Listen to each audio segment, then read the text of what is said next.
दुनिया का सबसे बड़ा जनतांत्रिक देश, 126 करोड़ की आबादी, विशाल भारत देश, धर्म, भाषा आदि की विविधता में भी एकता से रहने वाले, दुनिया की सबसे पुरातन हिंदू संस्कृति और आत्मिक विरासत को जन्म देने वाली ये पावन भूमि। केरल भारत के दक्षिण पश्चिम सिरे पर स्थित राज्य। केरम यानी नारियल का प्रदेश होने के कारण यह केरल कहलाता है।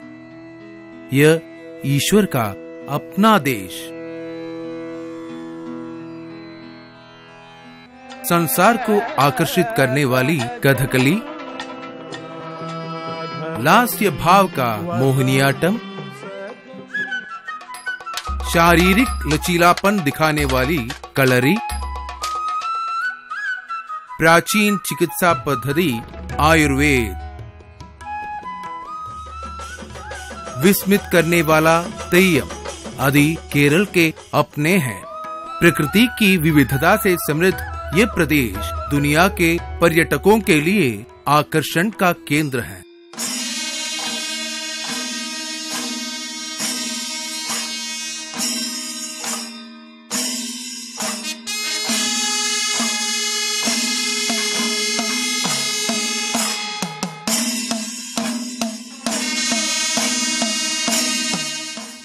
ऐतिहासिक महत्व रखने वाले व्यापार के अनेक रास्तों की शुरुआत यहाँ से हुई थी। इसके लिए मुख्य कारण केरल के मसालों की बहुमूल्य फसलें हैं। काली मिर्च, इलायची, हल्दी आदि के लिए और रेशमी तथा दूसरी किस्म के कपड़ों के लिए कई देशों से लोग केरल आते थे। केरल की नारियल समृद्धि की वजह से ही कयर उद्योग का विकास हुआ था। केरल के कयर और काली मिर्च के लिए विदेशों में बड़ी मांग है। अंग्रेजी का कयर शब्द भी मलयालम के कयर का अंग्रेजी रूप है। आज के इस बड़ी परिसंपत्ति वाले कयर उद्योग के पीछे एक महान इतिहास है। कयर उद्योग के बीते दिनों की जांच करने पर हमें भारत के इतिहास और परंपरा का पता चलता है। कई लोगों की मेहनत इसके पीछे है। कयर के पीछे एक उद्योग के विकास की जीवंत कहानी है। लीजिए वो इतिहास आपके सामने खुल रहा है।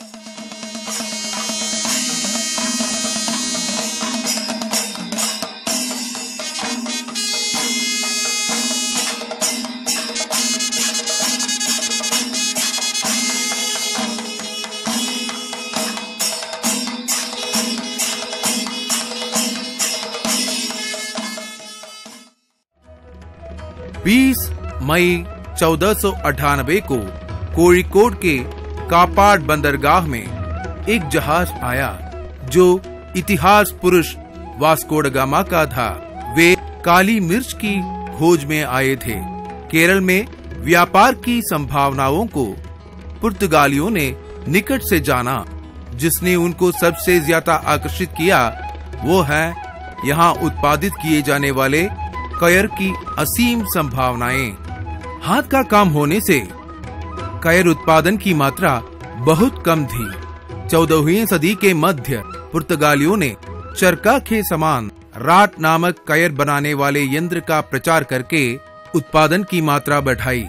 1660 के बाद डच वालों के जमाने में राट का प्रयोग बढ़ गया। केरल और श्रीलंका उस जमाने के प्रमुख कयर उत्पादन केंद्र थे। 125 साल के डचों के शासन ने कयर उद्योग के लिए उपलब्धि प्राप्त करवाई, पर उसका वांछित विकास न हुआ। 19वीं सदी के प्रारंभ में अंग्रेजी शासकों ने कयर उद्योग के विकास के लिए पहला कदम लिया। केरल में उत्पादित होने वाले सारे कयर खरीदने के लिए विदेशी तैयार हुए। इससे हजारों लोग कयर बुनने को अपना पेशा चुनने के लिए प्रेरित हो गए।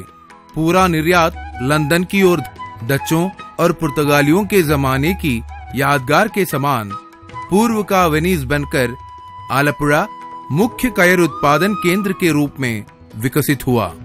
1859 में केरल कयर उद्योग का केंद्र बना। जेम्स धारा और हेनरी स्माइल ने जब धारा स्माइल एंड कंपनी नामक कयर संस्था की शुरुआत की, तब एक नया युग शुरू हुआ। उस समय तक कयर क्षेत्र कई तरह की रस्सियों के उत्पादन में ही लगा था।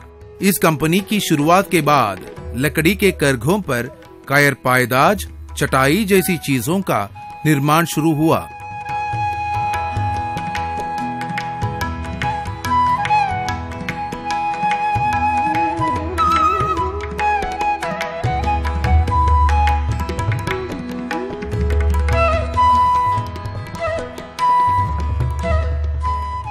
इस कंपनी की सफलता के बाद Pierce Leslie and company, William Goodacre and company, Madura company, Aspinwall and company जैसी अनेक संस्थाएं उभर कर आईं।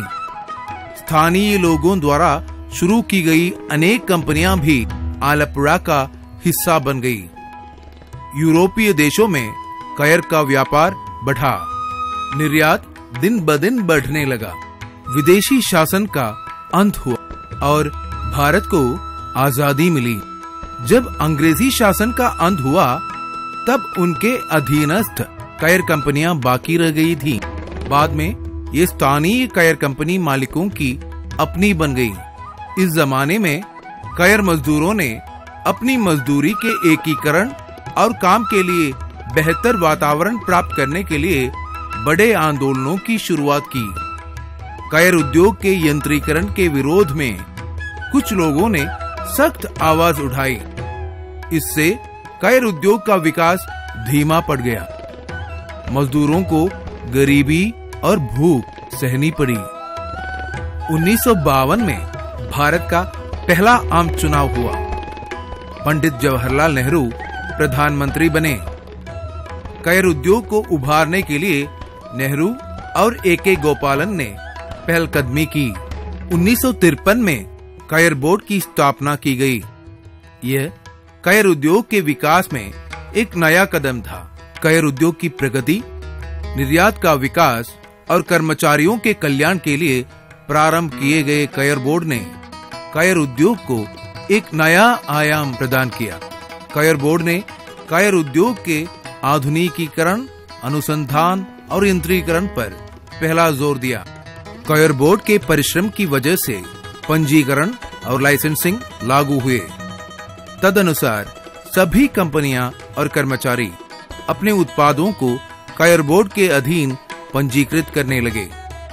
राटों और करघों के आधुनिकीकरण के लिए ही कयर बोर्ड के अनुसंधान और विकास विभाग ने काम किया है। इसके लिए कालातीत राट के प्रयोग में सुधार लाया गया है। कयर बोर्ड ने ट्रेडल राट विकसित किया। बाद में उस पर मोटर लगाकर यंत्रीकृत किया।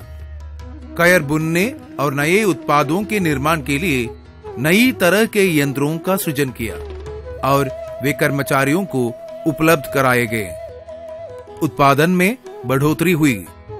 परंपरागत शर्तों में बदलाव लाकर कई आकर्षक कयर उत्पादों का निर्माण कयर बोर्ड ने किया। पर्यावरण के अनुकूल यंत्रों का निर्माण और नई सेवाओं का परीक्षण कर उनको यथार्थ बनाना कयर बोर्ड की सफलताओं के हिस्से बने। इससे उत्पादन क्षमता बढ़ी, साथ ही कर्मचारियों का भार भी कम हुआ। इसके साथ साथ राटों और करघों के बुनियादी स्तर तय करके उसका सख्ती से पालन किया जाने लगा। कयर जैसे प्राचीन उद्योग को आधुनिक रूप प्रदान करना ही कयर बोर्ड का सबसे बड़ा योगदान है। कयर उत्पादों के अधिकतर हिस्सों का निर्यात किया गया। उसकी गुणवत्ता को सुनिश्चित करना आवश्यक था। कयर उत्पादों के लिए गुणवत्ता के मानदंड निश्चित किए गए। इस बीच कयर उत्पादों के लिए ISI चिन्ह लागू हुए। निर्यात से पहले गुणवत्ता सुनिश्चित करने की जांच सख्त बनाई गई। कयर बोर्ड ने कयर को विश्वसनीयता का प्रतीक बनाया। कयर बोर्ड की क्रियाशीलता के परिणाम स्वरूप आलपुरा के परंपरागत कयर उत्पाद आलपी कयर नाम से प्रसिद्ध हुए। कयर उद्योग के लिए सहारा देने वाले कयर बोर्ड ने अनेक योजनाओं को रूप दिया और उनको कार्यान्वित भी किया। केरल में ही उत्पादित होने वाला कयर रेशा 1960 के दशक में दूसरे राज्यों में फैल गए, जहां नारियल का उत्पादन होता है। मैसूर सरकार के नेतृत्व में एक दल श्रीलंका भेजा गया। सूखे छिलकों से निकालने वाले ब्राउन रेशों का उत्पादन यंत्रीकृत रेशा निर्माण एककों में शुरू किया गया। इसके बाद रेशे का उत्पादन तमिलनाडु, कर्नाटक, आंध्र प्रदेश, उड़ीसा, पश्चिम बंगाल, गोवा आदि राज्यों में फैल गया। यह भारत की आर्थिक संरचना का बड़ा हिस्सा बन गया। कयर बोर्ड के इस क्रांतिकारी बदलाव के पीछे आलपुरा के केंद्रीय कयर अनुसंधान संस्थान CCRI और बेंगलुरु के केंद्रीय कयर प्रौद्योगिकी संस्थान CICT का हाथ है। कयर पित्त को जैव खाद में बदलना ही CCRI के योगदानों में मुख्य है। उद्यानों में अनेक उपयोगी चीजों का निर्माण किया। कम मेहनत से अधिक उत्पादन क्षमता रखने वाले अनुग्रहालूम CCRI द्वारा विकसित किए गए। इसके बाद अनुपम लूमों की बारी आती है। नया ऑर्गेनिक एमल्शन, रेशा निष्कर्षक गतिशील यंत्र स्वर्णा की प्रविधि, वर्तमान हथकरघों के लिए न्यूमैटिक व्यवस्था तैयार करने वाला उदय, नई रोटर व्यवस्था में कयर बुनने के लिए रूपरेखा बनाकर निर्मित किया गया वज्रा कताई यंत्र आदि यंत्र व्यवस्था ध्यान देने योग्य है। नए व्यवसायों को प्रोत्साहित करने वाले कार्यक्रम, गुणवत्ता सुनिश्चित करना, व्यावसायिक प्रशिक्षण आदि अनेक बहुमूल्य योगदान CCRI द्वारा कयर उद्योग को दिए गए।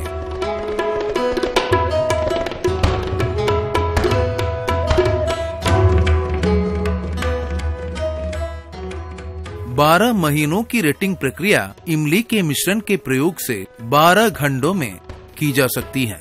परंपरागत रेटिंग प्रक्रिया प्रकृति के अनुकूल नहीं है। प्रकृति के अनुकूल ये प्रविधि आने वाले दिनों में एक बड़ा परिवर्तन लाएगा। भारत का कयर आज सिर्फ एक उत्पाद ही नहीं, बल्कि दुनिया भर के घरों, कार्यालयों, बगीचों, यहाँ तक कुटिया से लेकर महल तक आवश्यक वस्तु बन गया है। कयर निर्मित दस्तकारी आजकल लोकप्रिय बन गई है। विविधतापूर्ण कयर उत्पाद आकर्षक रंगों और डिजाइनों में हथकरघे पर बने कयर की चटाई, परंपरागत हथकरघों और पावरलूमों में बने कई तरह के मैटिंग, लकड़ी के बदले प्रयुक्त कयर प्लाई या कयर की लकड़ी, बगीचों और तरकारी की कृषि में प्रयोग किए जाने वाली कयर पित्त,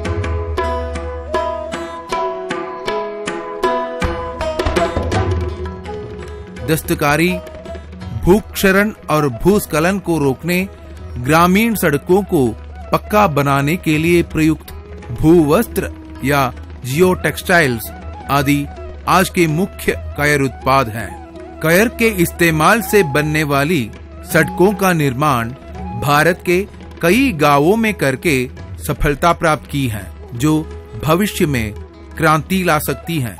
आधुनिक जीवन शैली के लिए उपयुक्त कयर के नए उत्पाद जैसे अल्ट्रावायलेट से बचाने वाले कयर छाते, कॉन्फ्रेंस बैग, जनता बिस्तर, कई तरह की उद्यान सामग्रियां, नारी सौंदर्य को निखारने वाले कयर के गहने, कागज आदि बड़े आकर्षक हैं।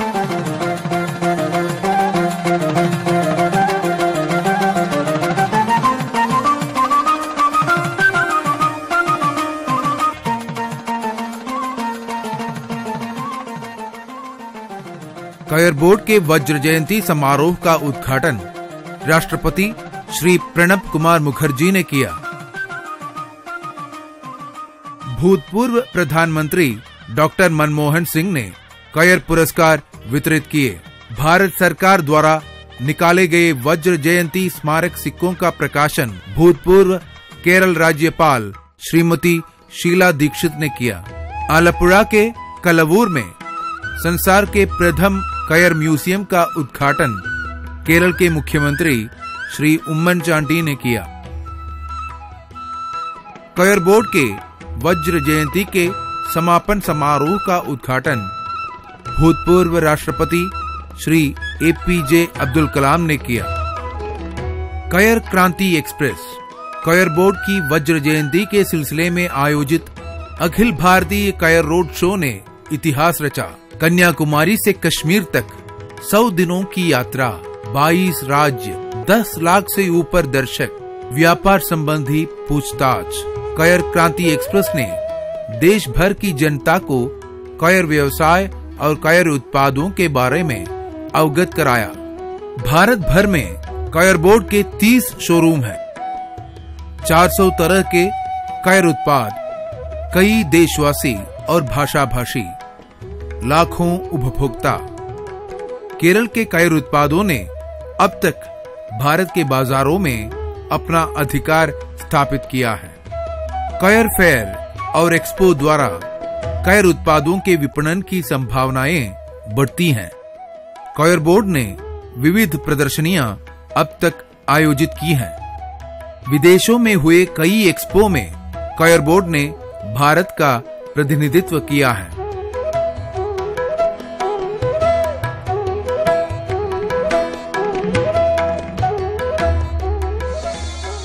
इंडियन रॉक मैजिक की पुनःसृष्टि जादूगर साम्राज ने कयर फेयर में किया, जो एक यादगार अनुभव हुआ।